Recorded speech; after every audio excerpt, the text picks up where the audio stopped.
மதுரை திருப்பரங்குன்றம் ஓம் சக்தி நகர் முத்துமாரியம்மன் கோவிலில் 32ஆம் ஆண்டு வைகாசி திருவிழா நடைபெற்றது. தமிழகத்தில் உள்ள எல்லா கோவில்களிலுமே ஒவ்வொரு மாதத்திலும் ஒரு திருவிழா முக்கியத்துவம் வாய்ந்ததாக இருக்கும்.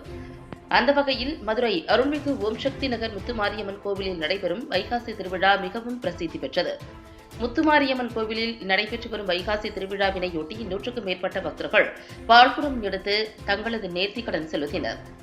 மதுரை திருப்பரங்குன்றம் அருகே ஓம் சக்தி நகரில் உள்ள பிரசித்தி பெற்ற அருள்மிகு முத்துமாரியம்மன் திருக்கோவிலின் 32ஆம் ஆண்டு வைகாசி திருவிழா மே 27ஆம் தேதியன்று கொடியேற்றத்துடன் தொடங்கியது. அதனைத் தொடர்ந்து காப்பு கட்டும் நிகழ்ச்சி நடைபெற்றது. இதனையடுத்து ஏராளமான பக்தர்கள் காப்பு கட்டி விரதம் மேற்கொண்டனர். விழாவின் முக்கிய நிகழ்ச்சியாக வெயில் உகந்த அம்மன் கோவிலிலிருந்து சக்தி கரகம் மற்றும் தீச்சட்டி எடுத்தல் நேற்று மாலை 7 மணிக்கு தொடங்கியது. 100க்கும் மேற்பட்ட பக்தர்கள் பாத யாத்திரையாக கோவிலுக்கு வந்து பூக்குழி இறங்கி தங்களது நேர்த்திக்கடனை செலுத்தினர்.